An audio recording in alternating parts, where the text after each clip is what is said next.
Ce programme vous est proposé par l'association AXA Prévention.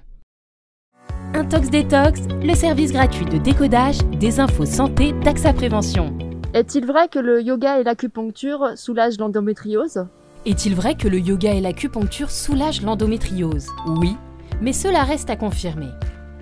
L'endométriose est une maladie qui touche les femmes en âge d'avoir des enfants. Elle se traduit habituellement par de fortes douleurs au moment des règles ou par des troubles de la fertilité.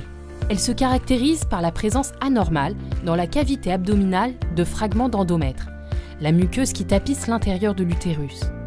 La nature et l'intensité de ces symptômes dépendent de la localisation des fragments d'endomètre, ce qui en fait une maladie dont les conséquences varient selon les patientes. Maladie chronique douloureuse, elle peut être invalidante.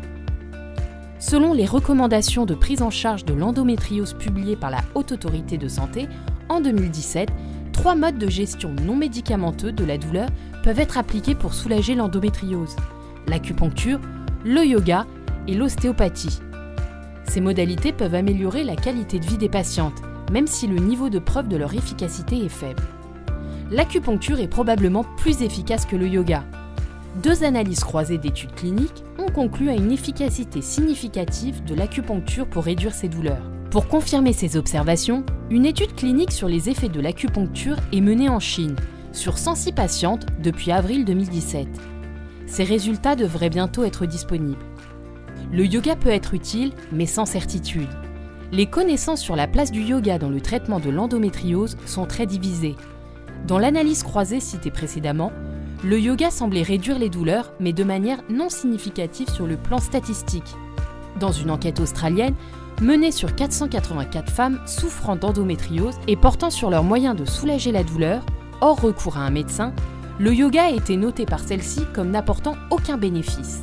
Les 3 mesures non médicamenteuses les mieux notées par les participantes étaient l'application de chaleur sur le ventre, le repos et le cannabis. L'acupuncture n'était pas citée dans cette enquête, car elle requiert l'expérience d'un praticien. Les seules informations positives sur l'usage du yoga nous proviennent du Brésil, mais leurs études ont porté sur de petits groupes de 15 à 40 patientes.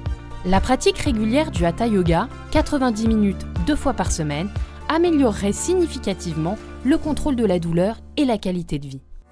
Intox Détox, le service gratuit de décodage des infos santé d'AXA Prévention. Retrouvez l'association AXA Prévention sur axaprévention.fr, sur Twitter et sur Facebook.